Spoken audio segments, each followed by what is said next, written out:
जी आज आपण 20 वर्ष पुढे गेलो असतो तर आज जवळपास 40 वर्ष मागे गेलो आहे, कारण की त्या प्रकारचं त्यांनी रोजगार धंदे काहीच केलेले नाही। वाळू आणि कोळसा माफिया आणि बार अनियंत्रित झालेले आहे आमच्याकडे। जेवढे म्हणतात का जेवढे वर्ष त्यांनी राज्य केलं तेवढे जवळपास बार सावनेरमध्ये आहे, जे महाराष्ट्रात एवढे कुठेच नसतील। तर तुम्ही खरंच दमदार नेतृत्व आहे, तर दम तुम्ही फक्त लोकांवर नाही विकासामध्ये दाखवायला पाहिजे होता। आपल्यासोबत काँग्रेसचे नेते अमोल रणजित देशमुख आहेत। अमोल देशमुख सावनेर विधानसभा मतदारसंघातून काँग्रेस उमेदवाराच्या विरोधात बंडखोरी करून निवडणूक लढवत आहेत आणि दुसरा एक वैशिष्ट्य म्हणजे अमोल देशमुख त्याच मतदारसंघात त्यांचे जे सख्खे बंधू आहेत आशिष देशमुख जे भाजपचे उमेदवार आहे त्यांच्या विरोधातही निवडणूक लढवतात। तुम्ही दोन आरोपपत्र दोन नेत्यांवर ठेवले आणि त्याच्या आधारावर तुम्ही ह्या निवडणुकीला सामोरं जात आहे। सुनील केदारांवर तुमचे गंभीर आरोप आहेत।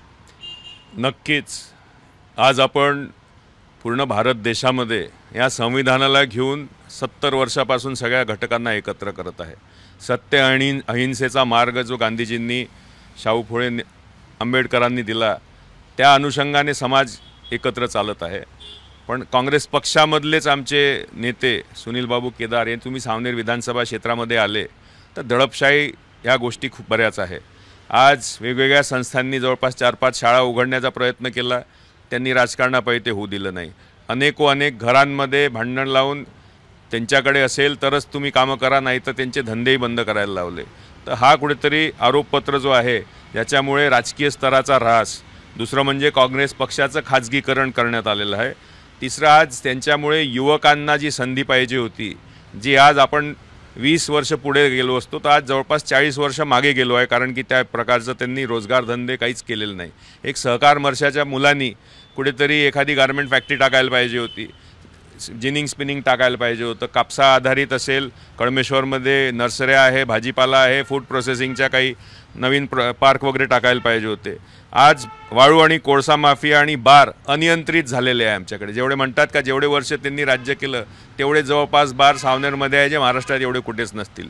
आज विदर्भाची पंढरी तिकडेही बार आहेत आणि दारूमध्ये मलिन लोक सगळीकडे फिरत आहे आणि रामटेक जो आदिवासी क्षेत्र आहे तिकडे परमात्मा एक बाकीच्या गोष्टी करत करत आज तिकडे दारूचं प्रमाण कमी झालं आहे। तर हा खरंच का काँग्रेसच्या विचारधारेचा नेता आहे? हा प्रश्न ह्या आरोपपत्राद्वारे आम्ही उघडतो। आरोग्य शिक्षण संस्था काहीच झाल्या नाही, ग्रामीण रुग्णालय असतील, सावनेर कळमेश्वर असेल, पदोन्नती केली नाही, उपजिल्हा रुग्णालय बनवले नाही, बाकीच्या तालुक्यांमध्ये केलेलं आहे। तर तुम्ही खरंच दमदार नेतृत्व आहे, तर दम तुम्ही फक्त लोकांवर नाही विकासामध्ये दाखवायला पाहिजे होता, हे आमचं आरोपपत्र आहे।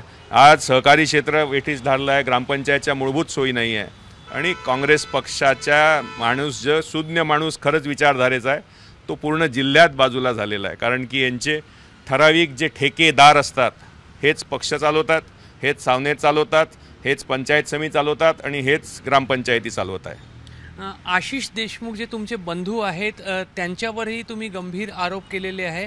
ते भाजपचे त्या ठिकाणी उमेदवार आहेत आणि तुमचे सख्खे बंधू आहेत। बघा, आज जेव्हा आपण चर्चा करतो, कोणीही माणूस समाजकारणात किंवा राजकारणात असेल तर त्याला काही ना काही मूलभूत नियतिमत्ता असली पाहिजे, काहीतरी विचारधारा असली पाहिजे। आपण बघितले ते या पक्षातून त्या पक्षात, त्या पक्षातून या पक्षात, म्हणजे कुठेतरी विचारधारेचा एक अभाव त्यांच्यामध्ये दिसून येतो। दुसरं, हे सत्तेसाठी राजकारण करत आहेत। जेव्हा ते 2009मध्ये पहिल्यांदा तिकीट घेतली, रणजित बाबूंची तिकीट होणारच होती, तर हे वरुण गांधीला जाऊन भेटले आणि रणजित बाबूंची तिकीट इकडे कटली, ते 2009मध्ये उभे झाले, त्यानंतर ते पडले, त्याच्यानंतर त्यांनी राजकीय संन्यास घेतला। तर याच्यातून आपल्याला दिसतं की कुठेतरी राजकीयरित्या अस्थिर मानसिकता आहे।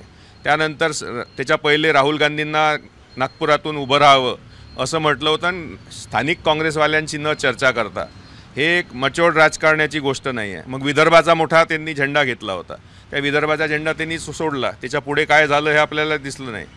आमदारकीचा राजीनामा दिला कशासाठी? तर शेतकऱ्यांच्या हितासाठी। पण त्या 3 वर्षात तुम्ही मीडियामध्ये आहे तर त्याच्यात काय पाठपुरावा करण्यात आला शेतकऱ्यांचं ते आपण बघितलं पाहिजे। त्यानंतर 2019 फडणवीसांविरुद्ध ते काँग्रेसमध्ये आले आणि लढले, मग सोडलं, मग परत त्याच पक्षामध्ये गेले आणि आता 24मध्ये काय म्हटलं होतं त्यांनी जेव्हा भरती केलं की मी दोन्हीही विधानसभा लढणार नाही। आता ते लढायसाठी मग फेब्रुवारी मार्चमध्ये त्यांनी सर्वे केला सावनेरचा, निवडून येत नसल्याकारणाने काटोलात गेले। काटोलला गेल्यावर तिकडे काम करत होते। रणजित बाबूंचा वाढदिवस 29 मेचा त्यांनी तिकडेच केला. सावनेरच्या कार्यकर्त्यांना बोलवलं नाही.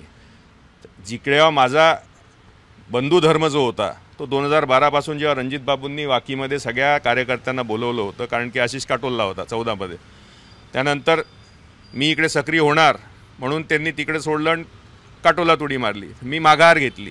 तर अशामध्ये बंधू धर्मामध्ये आणि पक्षधर्मामध्ये जवळपास 15-14 वर्ष माझे राजकीयरित्या कुठेतरी कमी झालं. पण विषय तो नाही आहे. विषय महत्त्वाचा आहे की जेव्हा एक लहान भाऊ आपलं पाऊल पुढं टाकतं, आपल्या संस्कृतीमध्ये मोठा भाऊ आडवा येत नाही, बल्कि सपोर्ट करतो आणि पुढे नेतो. यांनी 2014 भाजपने यांचा वापर केला. हे वापरून घेतले गेले. अनिल बाबूंच्या विरोधात, त्यांच्या काकांच्या विरोधात ते उभे झाले. आता ते त्यांच्या भाऊ सलील देशमुखांच्या विरोधातही तयार होते. मी जेव्हा फॉर्म टाकला, इंडिपेंडेंट टाकला, कारण की त्यांना इकडे टाकायचं होतं. अनुजा केदारचं तिकीट तर 25लाच जवळपास डिक्लेअर झालं होतं. तर त्याच्या पहिले का नाही डिक्लेअर केलं? जसं मी सांगितलं इंडिपेंडेंट लढतोय, तसं भारतीय जनता पक्षाने नफरत का बाजार उघडला राहुल गांधींच्या म्हणण्याप्रमाणे. आणि माझं जे पाऊल आहे हे एकाच शिक्क्याचे दोन पैलू जे आहे, एकीकडे सुनील केदार आणि दुसरीकडे आशिष देशमुख. यांना समाजकारणाशी घेणं देणं नाही, यांना सत्ताकारणाशी घेणं देणं आहे.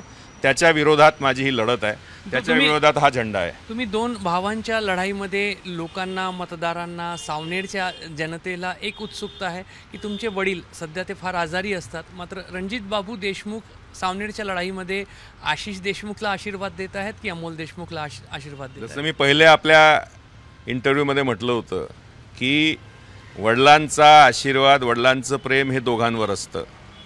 राजकीयदृष्ट्या जे काही प्रेशर असेल, जे काही समज असेल, आणि पार्किन्सन्स असल्या कारणाने आज 95 पासून आहे, तर त्यांना जे सांगण्यात येतं त्या हिशोबाने ते करतात.